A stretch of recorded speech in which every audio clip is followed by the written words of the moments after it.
খড়গপুরে চাবি খেয়ে ফেললো 2 বছরের শিশু, চিন্তায় পরিবার। চাঞ্চল্যকর ঘটনাটি ঘটল পশ্চিম মেদিনীপুর জেলার খড়গপুর লোকাল থানার অন্তর্গত সানছড়িয়া গ্রামে। 2 বছরের এক শিশু হঠাৎ খেলার ছলে বাড়ির অগোচরে একটি চাবি গিলে ফেলে। রবিবার বিকেলে ঘটনাটি ঘটতেই পরিবারের শুরু হয় চরম উৎকণ্ঠা। শিশুটিকে দ্রুত মেদিনীপুর মেডিকেল কলেজ হাসপাতালে নিয়ে যাওয়া হয়। সেখানে প্রাথমিক চিকিৎসার পর সোমবার তাকে স্থানান্তরিত করা হয় কলকাতা SSKM হাসপাতালে। চিকিৎসকরা পরীক্ষা নিরীক্ষা করে জানান, শিশুটি আপাতত সংকটমুক্ত হলেও খাদ্যনালীতে আটকে থাকা চাবিটি অপারেশনের মাধ্যমে বের করতে হবে। চিকিৎসকরা পরীক্ষা নিরীক্ষা করে জানান, শিশুটি আপাতত সংকটমুক্ত হলেও খাদ্যনালীতে আটকে থাকা চাবিটি অপারেশনের মাধ্যমে বের করতে হতে পারে। আপাতত শিশুটি পর্যবেক্ষণে রয়েছে এবং প্রয়োজনীয় ওষুধ দেওয়া হয়েছে। পরিবার সূত্রে জানা গেছে, শিশুকে সাময়িকভাবে বাড়িতে নিয়ে আসা হয়েছে, তবে চিকিৎসকদের পরবর্তী সিদ্ধান্তের অপেক্ষায় রয়েছেন তারা। হঠাৎ ঘটে যাওয়া এই ঘটনায় গোটা পরিবার উদ্বেগে দিন কাটাচ্ছে। এলাকায়ও এই খবর ছড়িয়ে পড়ায় চাঞ্চল্যের সৃষ্টি হয়েছে। আমরা খাচ্ছিলাম যখন, ও আমাদের কাছে বসে বসে খেলছিল। খেলার পরে ও ঘুম করাতে নিয়ে যাবে, ওর বাবা ঘুম করাতে নিয়ে গেছিল। তখনই ওর হাতে প্রভাবে চাবিটা আসছিল, আমরা কেউ লক্ষ্য করিনি আর কি। মানে ঘরটা অন্ধকার ছিল ঘুম করানোর জন্য। ও কখন হাতে নিয়ে রাখছিল, তখনই ঘুমন্ত অবস্থায় মুখে নিয়েছিল জাস্ট মনে হয়। তখন কিভাবে গিলা হয়ে গেছে আমরা বুঝতে পারিনি। ও নিজে থেকেই বলছে, মানে নিজে চেষ্টা করছিল মুখ থেকে বের করানোর। যখন গলার মধ্যে চলে গেছে তখন ও নিজে থেকেই বলছে যে আমার চাবিটা গলার মধ্যে চলে গেছে। বাবাকে বলছে, বাবা আমার মুখের মধ্যে চাবিটা চলে গেছে। তখন ওর বাবা চেষ্টা করছিল মুখ থেকে বের করানোর চাবিটা। তারপর আমাকে ডাকছিল। আমি এসে যখন দেখছি তখন ওর মুখ দিয়ে রক্ত পড়ছে, একদম চোখ মুখটা লাল হয়ে গেছে আর কি, মুখ দিয়ে রক্ত পড়ছে। আর আমার তো দেখেই খুব ভয় লাগছে। আমি তো কাঁদছি একদম চিৎকার করে করে। আর চেষ্টা করছিলাম যে মুখ থেকে বের করানোর, কীভাবে বের করানো যায়, কিন্তু বেরাচ্ছিল না, খুব মুখ দিয়ে রক্ত বেরাচ্ছিল। সঙ্গে সঙ্গে আমরা ওখান থেকে মেডিকেল কলেজে নিয়ে গেলাম। ওখানে দেখে ওকে বললো যে চাবিটা গলার মধ্যে নেই, পেটের মধ্যে চলে গেছে।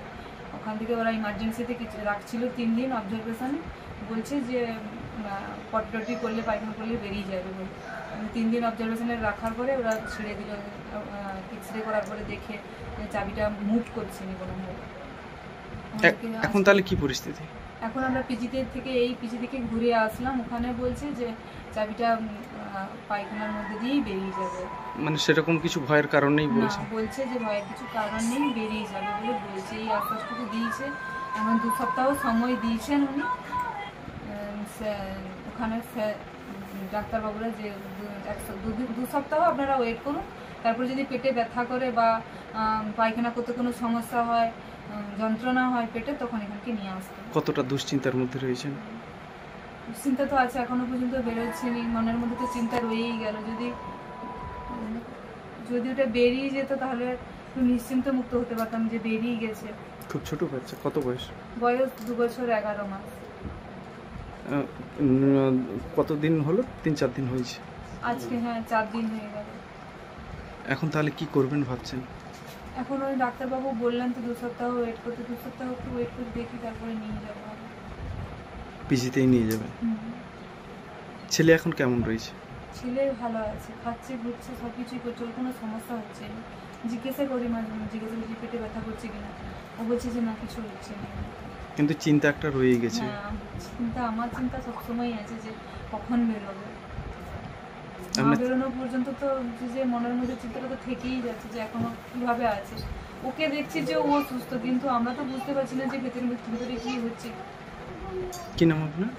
আমার নাম অভিষিক্তা দাস অধিকারী। ওটা হচ্ছে রবিবার রাতে তখন 10:30 খাওয়া দাওয়ার পরে ঘুমোতে গেছি। ঘুমোতে যাওয়ার সময় লাইট অফ করে ঘুমিয়েছি। কিছুক্ষণ পরে শুয়ে থাকার অবস্থাতে ও বলছে যে পাপা আমার গলায় চাবি লেগেছে। আমি বললাম চাবি মানে? চাবিটা আমাদের বাড়ির কারো চাবি নেই, মানে ও পাশের বাড়ি থেকে চাবি নিয়ে কখন প্যান্টের পকেটে রেখেছিল সেটা খেয়াল করিনি। খেলার চলে প্যান্টের পকেটে রেখেছিল। এবার রাত্রিবেলা যখন ওই ঘুমিয়েছি, ঘুমাতে চাবিটা মুখে দিয়েছি, তখন ওটা মুখের মধ্যে চলে গেছে। যখনই বলেছে তখন আমি লাইট দিয়ে দেখছি যে চাবিটা তখন গলার অনেকটা ভেতরে। প্রথমে হয়তো চাবিটা নিজে বের করার চেষ্টা করেছিল, যখন পারিনি তখন আমাকে বলেছে। আমিও আঙুলটিকে বের করার চেষ্টা করেছিলাম, কিন্তু পারিনি। ওটা তখনই ওই গলার মধ্যে দিয়ে ভিতরে চলে গেছে। এখন তাহলে কি পরিস্থিতি? স্বাভাবিক অবস্থা সেই সময় বাড়িতে মানে সবাই কান্নায় ভেঙে পড়েছে। খুব দ্রুত ওকে গাড়িতে করে মিদনাপুর মেডিকেল কলেজে নিয়ে যাই ইমার্জেন্সিতে সঙ্গে সঙ্গে ওরা ইএনটিতে রেফার করে। ইএনটি ডিপার্টমেন্ট দেখে একটা এক্স রে করে ওরা বলে যে না চাবিটা এই মুহূর্তে পেটের মধ্যে আছে, ওরা সার্জারিতে রেফার করে।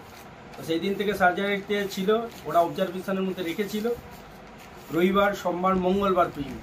তারপর ওনাদের যে এইচওডি আর কি, তিনি শেষমেশ বললেন যে যেহেতু কোনো মুভমেন্ট নেই, হয়তো আর এভাবে পায়খানার মধ্যে দিয়ে চাবিটা বেড়াবে না, তো এক কাজ করুন আমরা হায়ার সেন্টারে একে রেফার করছি।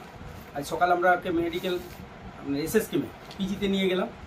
পিজিতেও ইমার্জেন্সি থেকে আপনার সার্জিক্যাল ডিপার্টমেন্টে, ওখানে সার্জিক্যাল ওপিডি সবাই একই রকম পরীক্ষা নিরীক্ষা করে বললেন যে অপেক্ষা করুন, হয়তো পায়খানা দিয়ে বাইরে বেরিয়ে যাবে, কিছু সময় আরও অপেক্ষা করুন। যদি তারপরেও না হয় বা ওই অপেক্ষা করার সময়ের মধ্যে কোনো বাচ্চার কোনো রিঅ্যাকশান হচ্ছে, ধরুন বমি হচ্ছে বা পায়খানাতে সমস্যা হচ্ছে বা পেটের পেন হচ্ছে, এরকম যদি কিছু হয় তাহলে ইমিডিয়েটলি আপনার ইমার্জেন্সিতে নিয়ে এসে ওকে অ্যাডমিশন করা। এখন কতটা চিন্তায় রয়েছেন? খুব দুশ্চিন্তার মধ্যে আছি, মানে যতক্ষণ না চাবি রিলিজ হচ্ছে, রিমুভ হচ্ছে, ততক্ষণ খুবই দুশ্চিন্তার মধ্যে আছে। কতদিন হলে? এটা আপনার রবিবার থেকে হয়েছে, আজকে বুধবার হয়ে গেল। মানে খুবই দুশ্চিন্তায় রয়েছে। দুশ্চিন্তার মধ্যে আছে এই মুহূর্তে ডক্টররাও সেভাবে কিছু বলছে না? ওনারা যা বলছেন মানে শুধু মনে হচ্ছে সত্যি কি হবে, তো আর না হলে কি হবে, এইটুকু বাচ্চা বয়স ধরুন 2 বছর 11 মাস বয়স। খুবই দুশ্চিন্তার মধ্যে রয়েছে। খুবই দুশ্চিন্তার মধ্যে। কি নাম আপনার? আমার নাম চন্দন দাস অধিকারী, ছেলে হচ্ছে অনিক দাস অধিকারী। ছেলে আপনার? আমার ছেলে। সোনার অলংকার মানে আভিজাত্যের অহংকার, চির বিশ্বস্ত, চির নতুন। বেলদার নবতম Tanushree hallmark jewellery house, Belda main road, Punjab ব্যাংকের বিপরীতে, যা আপনাদের সেবায় নিয়োজিত। আপনি এখানে পাবেন 100% সোনা, রূপো ও ডায়মন্ড জুয়েলারির আধুনিক নিত্য নতুন ডিজাইনের সমস্ত গহনা। সব পছন্দের সেরা কালেকশনের গহনা পাওয়া যায়। Tanushree hallmark jewellery house, Belda main road, Punjab ব্যাংকের বিপরীতে। যোগাযোগ 9999339860 অথবা 9999349860। বিশেষ দ্রষ্টব্য, আমাদের এখানে গহনার মজুরিতে 10% ছাড় দেওয়া হয় এবং পুরনো হলমার্ক সোনার পরিবর্তে নতুন গহনা কেনার সময় কোনো খাত বাদ দেওয়া হয় না। Tanushree hallmark jewellery house, Belda main road, Punjab ব্যাংকের বিপরীতে। ভর্তি চলছে 2024-2025 শিক্ষাবর্ষে ভর্তি চলছে টাকলা মাদার টেরেসা শিক্ষানিকেতন, টাকলা, নারায়ণগড়, পশ্চিম মেদিনীপুর। শিশু কেন্দ্রিক পঠন পাঠন সহ সিবিএসই সিলেবাসে পাঠদান করা হয়। আমাদের বিদ্যালয়ের বৈশিষ্ট্য, পড়ুয়াদের পড়ার ভীতি দূর করতে নার্সারি থেকে 5ম শ্রেণী পর্যন্ত স্মার্ট ক্লাসের মাধ্যমে বিশেষ প্রশিক্ষণ দেওয়া হয়। সিসিটিভি নজরদারি সহ পরিবেশ বান্ধব ক্যাম্পাসে পড়ুয়াদের মন ভালো করবে। পড়াশোনায় যোগাবে বাড়তি উৎসাহ। পরিবহনের সুব্যবস্থা আছে। ন্যূনতম ফি কাঠামোতে এখানে পাবেন লাইব্রেরি ও ল্যাবরেটরির সুবিধে। পড়ুয়াদের পড়ার মান উন্নত করতে সাপ্তাহিক পরীক্ষার ব্যবস্থা আছে। সহ পাঠ্যক্রম কার্যক্রম যেমন আবৃত্তি, নাচ, গান ও অঙ্কনের প্রশিক্ষণ দেওয়া হয়। পড়ুয়াদের জন্য স্বাস্থ্যবিধি মানা ও নিরাপদ পানীয় জলের ব্যবস্থা আছে। আউটডোর গেমসের জন্য এখানে রয়েছে খেলার মাঠ। সুদক্ষ শিক্ষক দ্বারা শিক্ষা প্রদান।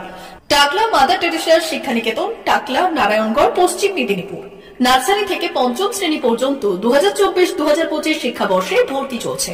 বিশদ জানতে ও ভর্তির জন্য যোগাযোগ করুন 6294423449 অথবা 9732864896।